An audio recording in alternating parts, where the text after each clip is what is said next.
I'm going to tell you about a doll that watches me sleep. My name is Peter, and I've lived in this house for over 30 years now. I grew up here with my parents, and I never wanted to leave. After I got married, I stayed in the family home while my wife, Susan, lived with her parents in their apartment building downtown, and every weekend we would meet somewhere in between and have our romantic time. But it was always an exhausting trip. So we decided that one of us should move, and that when Susan S.'s parents offered her a deal, she could unrefuse. They told her that if she moved into their apartment building, they would pay for her rent for at least 5 years. And so after only a few months of being married, Susan had to say goodbye to her new husband. But we promised each other that we would see each other every weekend without fail. And for the first few weeks, we stuck to our plan. We met halfway between our two homes, somewhere in between. But as the weeks went by, I started resenting this arrangement more and more. I didn't want to keep driving back and forth just to spend a night together and then drive back again. And I told Susan that if she really loved me, she would come to me. And finally she agreed. It was at that point that her parents paid for her to move into a new place close to mine. We were so happy that finally we could be together every day. And we quickly started looking for a new apartment together. We weren't picky. All we wanted was something cheap with enough space for both of us, and most importantly, somewhere where we could start a family. And so when we found this old house with a huge garden, we snapped it up immediately. Even though it needed a lot of work, we didn't care. We were just happy to have found somewhere that we could call home together. We spent all our weekends doing up the house, painting rooms, laying new floors, but most of our time we spent in the attic. That's because we found a whole bunch of old dolls up there, and we thought it would be funny to bring them down and restore them. We made a whole collection of different kinds of dolls. Now, most of them were pretty creepy to look at, but we liked it. Our favorite doll was this one. She was dressed like a little girl in a nightgown and a bonnet, and she had the creepiest porcelain doll face we could find. And we decided to name her Emily. We restored all the other dolls, but we never finished restoring Emily. We couldn't find any fabric for a nightgown or a bonnet, so we left her wearing the dirty nightgown she came in with. I know it sounds stupid, but somehow it looked like she was hiding under the dirty nightgown. And for some reason that creeped us out a lot, so we never finished restoring her. But even though I hated the idea of sleeping alone, I was also excited to start a family with my wife. And not long after we moved into our new house, Susan became pregnant with our son, Matthew. It was the happiest time in my life. My wife was glowing. She looked beautiful, and our son, he was perfect.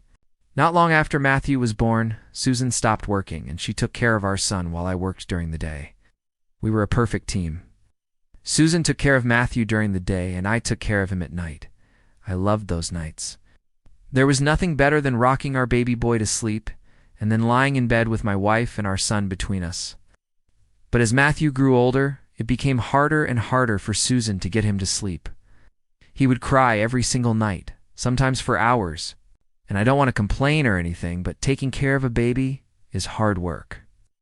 And so after a few months, Susan begged me to let Matthew sleep in our bedroom with us.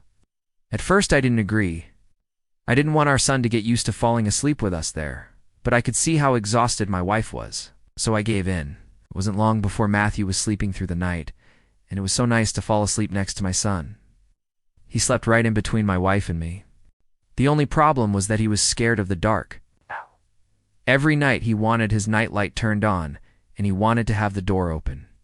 So every night I would go up to our attic and take down our creepy doll, Emily. I hated touching that thing, but I did it for my son. Every night I would walk into Matthew's room and turn his nightlight on, and I would put Emily on his shelf and I would tell him good night. And he would reply, "Good night, Mary."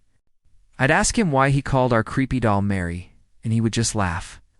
One night I was getting ready for bed, and I heard Matthew scream from his room.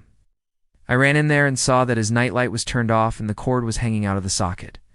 I immediately went up to the attic to get Emily down and to plug the nightlight back in. And as I was walking to the attic, I could have sworn that I heard footsteps above me. I told myself it was probably just some branches from the tree outside. I didn't want to think that someone was in the attic.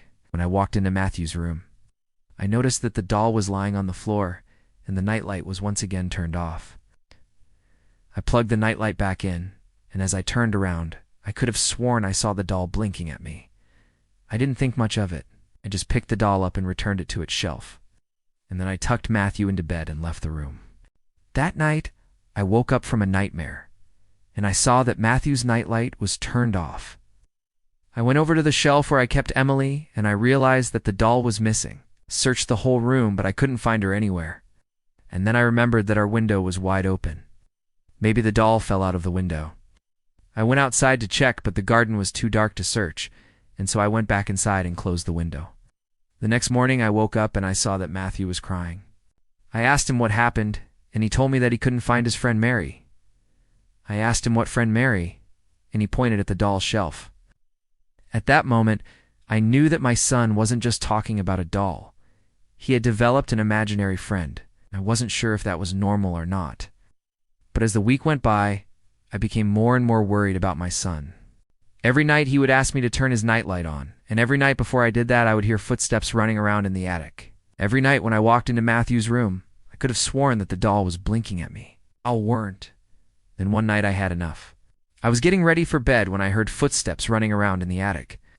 This time I didn't bother to investigate. Instead, I walked into Matthew's room and I screamed, "Who's there?" I will never forget the look on my son's face that night. He was terrified.